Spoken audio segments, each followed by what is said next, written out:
Frequent substance users, what's your most effed up experience on substances? The night of my birthday I was wandering around the town absolutely out of my mind on 8 grams of mushrooms. What I was doing outside and in public on that large of a dose don't ask. It was colder than the belt buckle of Kim Jong-un outside. I called up my ex-girlfriend and convinced her to come pick me up. She sneaked me inside her dorm and we messed around for a bit, trying not to wake her roommate. Then I got a call from my friend Quincy at around 3 a.m. He told me that he stole his mom's car and that he wanted to pick me up. I think F it and have him pick me and my other friend Cam up. We end up at Quincy's house smoking and drinking, and at this point I take a bunch of other substances, like grass, and blow on top of the mushrooms. At around 6 a.m. his mom comes down flipping out that he has people over and starts berating him right in front of us. Out of nowhere Quincy starts throwing haymakers at his mom. Cam is so zoinked out he can't even comprehend what's happening in front of his eyes, but luckily the other substances I took sent me into action mode and I broke them up from each other pretty fast. Quincy storms out the house and his mom starts going ballistic on me, saying it's my fault this happened and that she's gonna call the cops. At this point I'm pissed because I just saved her butt, so I grab Cam and we book it. We run halfway across town and end up sitting in some gas station for like 2 hours waiting for our other friend Todd to get off work to pick us up. Well, the time passes and Todd finally picks us up and takes us to another friend's house who we'll call Alan. We end up at Alan's and he has one of his friends over who's basically the substance guru. This man has everything under the sun. I decided not to take his hardcore stuff. Cam decides he's going to dip in and assures everyone he'll be fine. Shortly after he proceeds to projectile vomit across the entire room. I mean, he was covered. The most I ever saw someone puke. At this point we're like, we gotta get this guy home, so we dip out and drop him off at the crib. Alan's friend drops me and him off at my Alan's crib and we decide to keep the party going by smoking and taking 2 whole handles. We then went to our high school basketball game.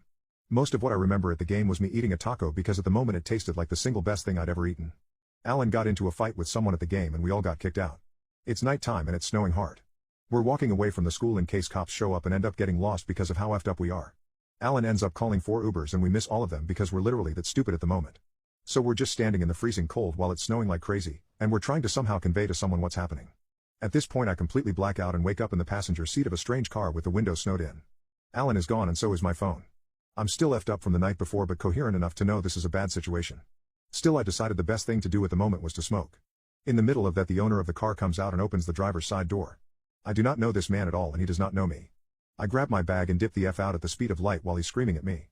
I fell in love with a married man on Omegle. I want to start by saying I am an out and proud gay man and I am very happy to be. However, growing up I was heavily closeted. Christian family, expectations, you get the rest. However, unlike other closeted kids who maybe told a friend or two, I kept it a complete secret.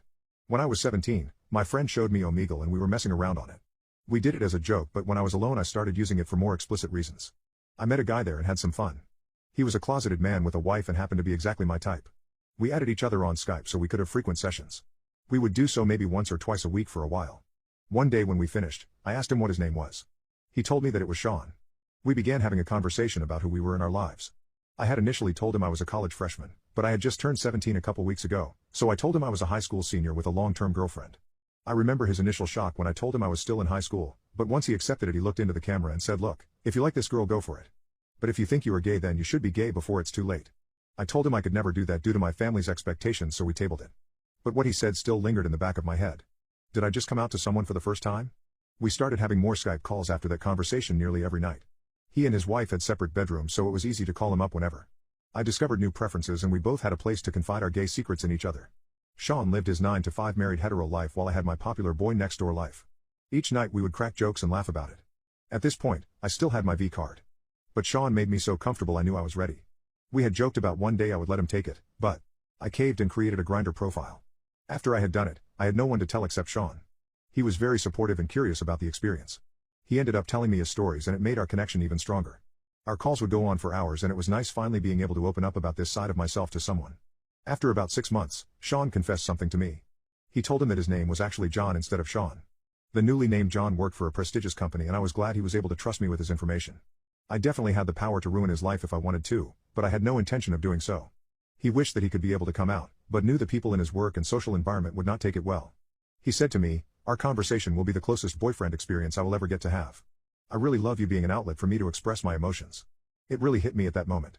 I had been having intimacy more with men, but I still had this girlfriend and straight persona. He looked through the camera and said, "You're a good kid. Don't make the same mistake as me." Flash forward to beginning my freshman year of college. I had broken up with my girlfriend that summer and came out to her, as well as a few other friends. I went into university slowly letting people in on this part of me I had always blocked off. John and I talked a lot less since I was in a dorm room. Plus I started going on dates with guys instead of Skyping. It's weird. I know a lot of people will say I was taken advantage of, but I really did love John. He helped me break out of my comfort zone. I also realized that I was a pretty hot commodity in the gay community. I began bartending at a gay club and really enjoyed being out. I think if I didn't have that year opening up to John, I would have continued on pretending to be straight, join a frat and play the part. It also made me have a real soft spot for older men. I don't entertain them, but I do feel for their situation. I learned how to be honest with myself from someone who isn't. 5 years later and we still keep in touch. He even sends me birthday cards. Now I have a loving boyfriend who cares for me and I don't see myself being with John in a romantic way. But he helped me come out of a dark patch and I hope that I gave him a bit of what he needed too. My girlfriend and I have been together for 2 years. Earlier tonight I found my girlfriend's Reddit account and decided to browse her post history. She had a post where she admitted to kissing her cousin and feeling sparks. In the post she also said that she knew it was wrong and feels bad for enjoying it. She said it won't happen again. There were no signs of remorse in the post. I figured this was good enough evidence to snoop through her messages as I already had a gut feeling that their relationship was more intimate than it led on to be just from seeing how they interact together. And how she talks about him. I had a weird gut feeling. But it was her cousin, which is an automatic benefit of the doubt. So I snoop and lo and behold she's creating unclothed albums for him, saying how he revs her engine, and him saying he wants to punish her for being so bad. I want to throw up. I don't know if they've had intimacy and I don't honestly care to know. I actually really don't want to know.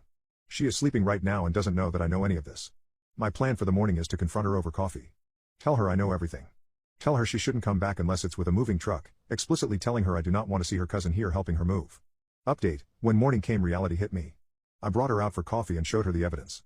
I asked her if she wanted to tell me about it, and all she said was, "When do you want my things gone?" She knew. Before the confrontation I felt sad and confused and remorseful almost for her situation and how effed it is with complex PTSD and everything, but now knowing how complacent she was in it, I feel nothing. Just anger. I don't know why she did this. She doesn't know why either. When I got up to leave the tears started. She said she's so sorry from the bottom of her heart, but I felt nothing. I was just looking at her as she was crying, her hand covering her mouth, realizing what she'd done to us. I didn't care. And I didn't want to look at her anymore. She told me that she was going to try to fix it all before I found out, and how she never wanted it to get that far. How she just talked to her cousin about how she was done. She also told me she was worried that I would find her Reddit account through that post. I told her it didn't matter now, even if it just would have been a secret. I'm happy I know this information instead of it being a secret. She asked me who I told and I told her the few people I have.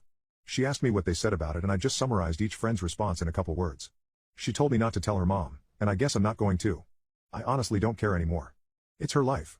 I've never had a relationship come to an end because of cheating, and it's honestly one of the most unfulfilling, nastiest, effed up things someone can do. She asked if she could fix this and I said no. The foundation is ruined. I asked if she had intimacy with him and she said no, but I don't care, I'm going to get a full STD panel done anyway. I told her she should get a 1-bedroom apartment because her home is unhealthy, especially with her cousin there. And that she needs some serious work before she ever decides to date someone else. That was my only parting advice. She told me she was going to tell her family with her cousin, and honestly I don't give a F what she decides to do from now on. She said she'll get a moving truck sometime this week and tell me when she's coming. I told her I don't want to see her cousin here helping and she just nodded her head. She packed some things for the week and left. Edit: they told her family of their relationship. They were in full support and planned to get married next fall.